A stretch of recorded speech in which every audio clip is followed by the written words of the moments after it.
Hey class, let's go over a couple of examples of factoring integers, and then later we'll go over some examples of how to factor monomials. Okay, so our first example, let's come up with a prime factorization of 98.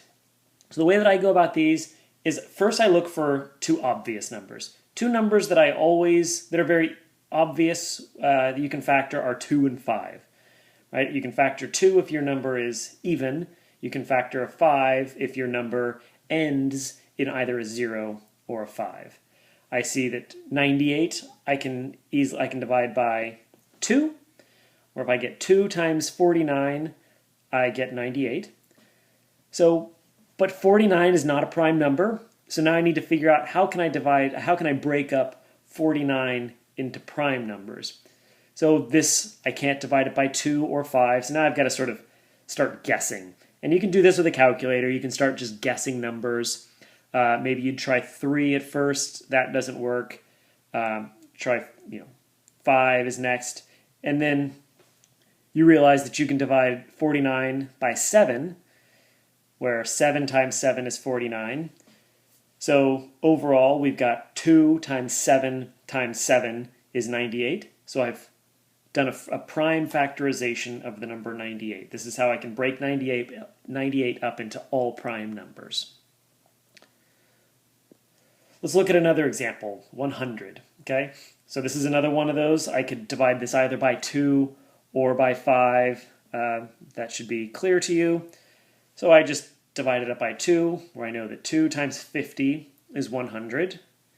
So now I've got to break 50 up. 50 is not a prime number.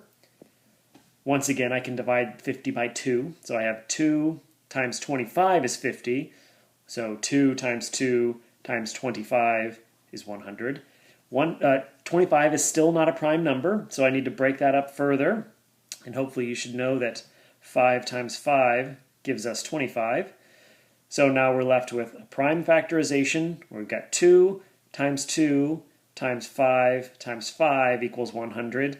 And often you'll see the number sort of lumped together, right, at 2 squared times 5 squared equals 100. I'm not really a stickler for that. It doesn't matter to me. So let's do one final example. 585. This is a more complicated one, but clearly I can divide this by a 5 because my last number here is a 5.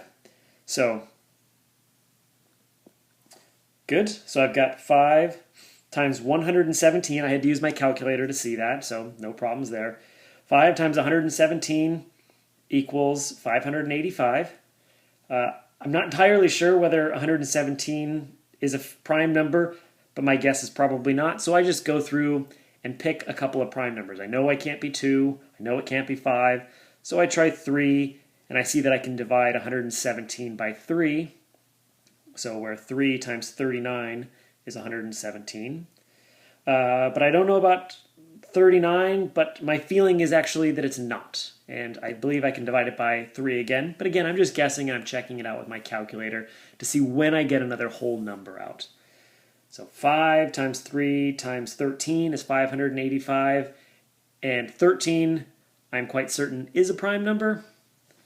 So I have done my prime factorization where the answer is 3 squared, or 3 times 3 times 5 times 13.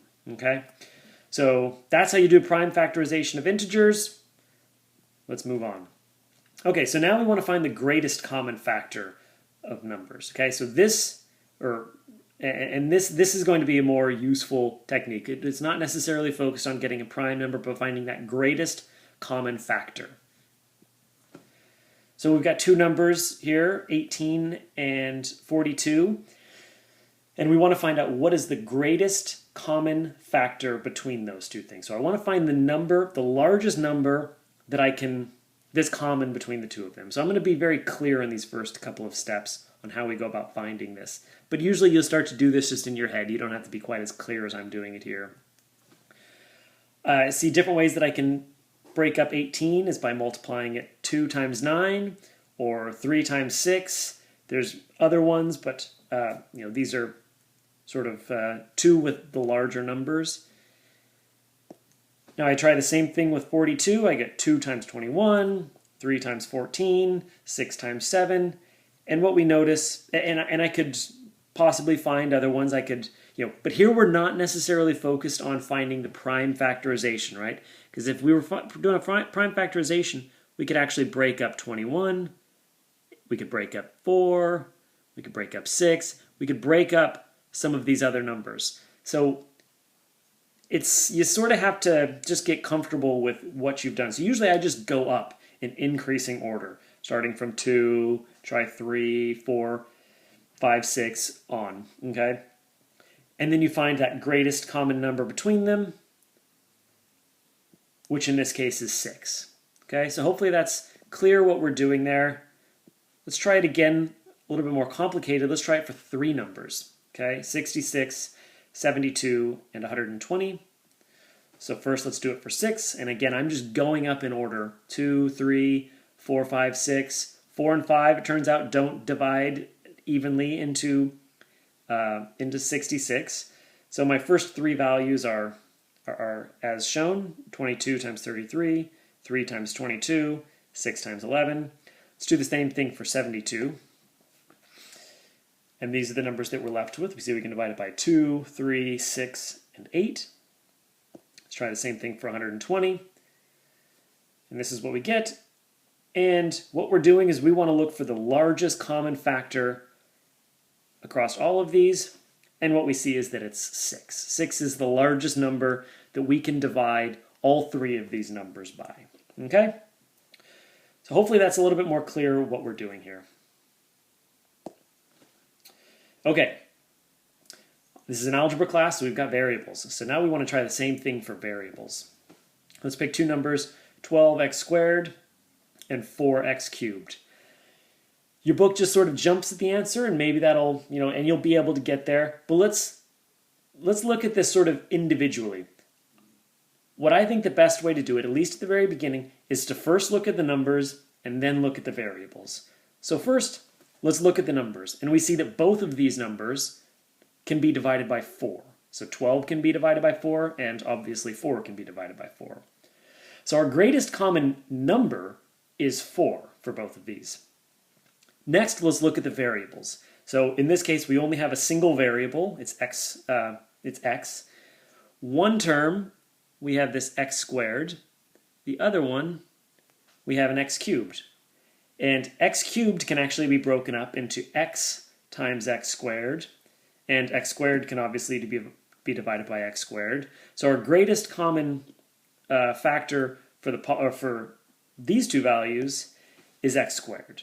Okay? So the overall greatest common factor is 4x squared.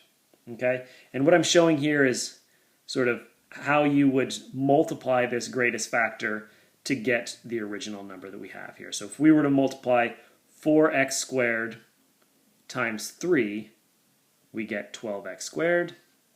If we multiply 4x squared times x, we get 4x cubed. Okay, so that's what we're trying to get at here. Let's look at another example that's more complicated, again with 3 numbers, or 3 monomials. And now let's do it again, same thing. Let's find the greatest common number first, which in this case turns out to be 8. And you would just go through the steps that we did in the first section to see that. But 8 times 2 is 16, 8 times 5 is 40, and 8 times 9 is 72. So that's the greatest common number. Now let's do the same thing for the variables. So let's look at each one of these. We see that there's an x squared term over here. And what I'll say is, let's look at each variable separately. Okay? So we see that this guy has an x squared. This has an x. This does not have any x's in it. Okay? So there is not an x that is common to each one of these. So x will not be in our greatest common factor. Let's look at the z. This term has a z term. This term has a z squared. This term has a z cubed. Our greatest common variable is z in this case. So we see that there's no x in the last term, and it's this z term is the only common variable in all three of these.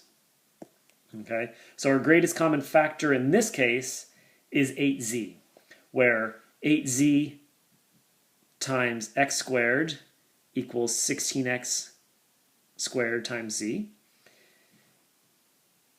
8z times 5xz gives us 42xz squared, and similarly for the last term. Okay, I hope this makes sense. This is how we're going to do the prime factorization. It's a very useful tool in sort of simplifying our equations.